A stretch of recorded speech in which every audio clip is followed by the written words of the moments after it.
السلام علیکم ورحمۃ اللہ وبرکاتہ۔ سیدنا عثمان غنی رضی اللہ عنہ پیش خدمت ہے۔ جی ہاں، اسلام کے تیسرے خلیفہ راشد سیدنا عثمان غنی کا دل آویز تذکرہ کہ جن کے علاوہ دنیا میں کوئی ایسا شخص نہیں ہوا جس کے نکاح میں کسی نبی کی 2 بیٹیاں آئی ہوں۔ اعلان نبوت سے پہلے نبی کریم صلی اللہ علیہ وسلم نے اپنی بیٹی رقیہ کو ان کے نکاح میں دیا۔ بدر کے روز وہ فوت ہو گئیں تو اپنی دوسری بیٹی ام کلثوم کو ان کے نکاح میں دے دیا۔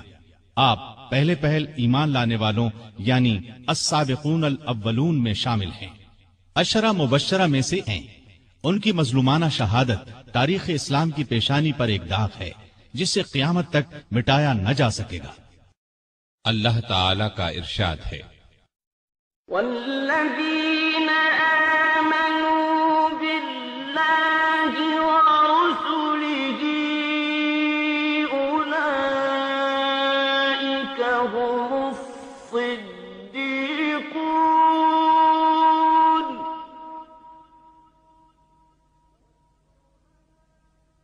والشہداء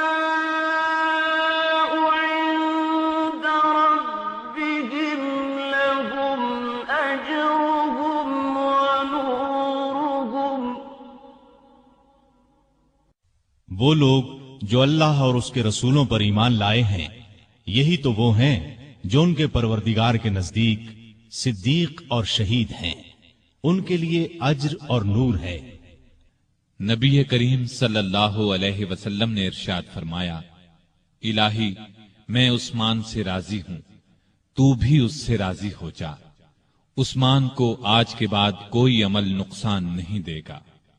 جماعت اصحاب روشن ستارے ہیں، آسمان پر موجود ستاروں کی روشنی کم و بیش ہے۔ یہی مثال صحابہ کرام رضی اللہ عنہم کی ہے، لیکن ہیں سبھی روشن۔ ان میں سب سے نمایاں، سب سے روشن اور سب سے تابناک بہرحال پہلے 4 صحابہ رضی اللہ عنہم ہی ہیں۔ یہی پہلے 4 اصحاب خلفائے راشدین ہیں۔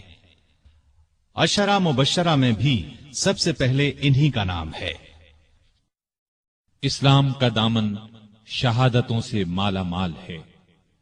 اعلان نبوت کے بعد سے آج تک مسلمان اسلام کے لیے قربانیاں دیتے آئے ہیں۔ خود نبی پاک صلی اللہ علیہ وسلم کے دور میں بہت سے صحابہ شہادت سے سرفراز ہوئے۔ آج واقعہ کربلا کو شہادت کا سب سے بڑا واقعہ خیال کیا جاتا ہے۔ ایسا خیال کرنے والے سیدنا عثمان غنی رضی اللہ عنہ کی شہادت کے واقعے کو نظر انداز کر دیتے ہیں۔ سیدنا عثمان غنی رضی اللہ عنہ کی شہادت حد درجے مظلومانہ شہادت ہے۔ 40 دن تک فسادیوں نے ان کے گھر کو گھیرے رکھا۔ یہ سانحہ اس شخص کے ساتھ پیش آیا جسے نبی صلی اللہ علیہ وسلم نے دنیا میں جنتی ہونے کی بشارت سے نوازا۔ یکے بعد دیگرے اپنی 2 بیٹیاں ان کے نکاح میں دیں۔ اس کے علاوہ بھی جن کے فضائل بے شمار ہیں، وہ مسلمانوں کے تیسرے خلیفہ راشد تھے۔ اسلام کے لیے ان کی قربانیوں کی ایک طویل فہرست ہے، لیکن افسوس جب ہم تاریخ کے اوراق الٹتے ہیں تو ان کے صفحات پر اس جیسی ہستی کا بھی خون پھیلا نظر آتا ہے۔ سیدنا عثمان غنی رضی اللہ عنہ ہجری سال شروع ہونے سے 47 سال پہلے 576 عیسوی میں شہر مکہ میں پیدا ہوئے۔ ان کی پیدائش سے 6 سال پہلے ہمارے رسول کریم صلی اللہ علیہ وسلم دنیا میں تشریف لا چکے تھے۔ ماں باپ نے نام عثمان رکھا، اسی نام سے مشہور ہوئے۔ ابو عبداللہ اور ابو عمرو کنیتیں تھیں، لیکن کنیتیں مشہور نہیں ہوئی۔ مشہور لقب ذوالنورین ہے، اس کا مطلب ہے 2 نوروں والا۔ چونکہ نبی کریم صلی اللہ علیہ وسلم کی 2 صاحبزادیوں سے آپ کی شادی ہوئی، لہٰذا آپ کو یہ لقب ملا۔ دوسرا لقب غنی ہے، بہت مالدار تھے، لیکن اپنا مال دین کی خدمت اور نیکی کے کاموں میں بے تحاشا خرچ کرتے رہتے تھے، اسی لیے غنی مشہور ہوئے۔ 5ویں پشت میں ان کا سلسلہ نسب رسول کریم صلی اللہ علیہ وسلم سے جا ملتا ہے۔ آپ کا تعلق قریش سے تھا اور قریش کے قبائل میں آپ بنو امیہ سے تھے۔ آپ کے پردادا کا نام امیہ تھا۔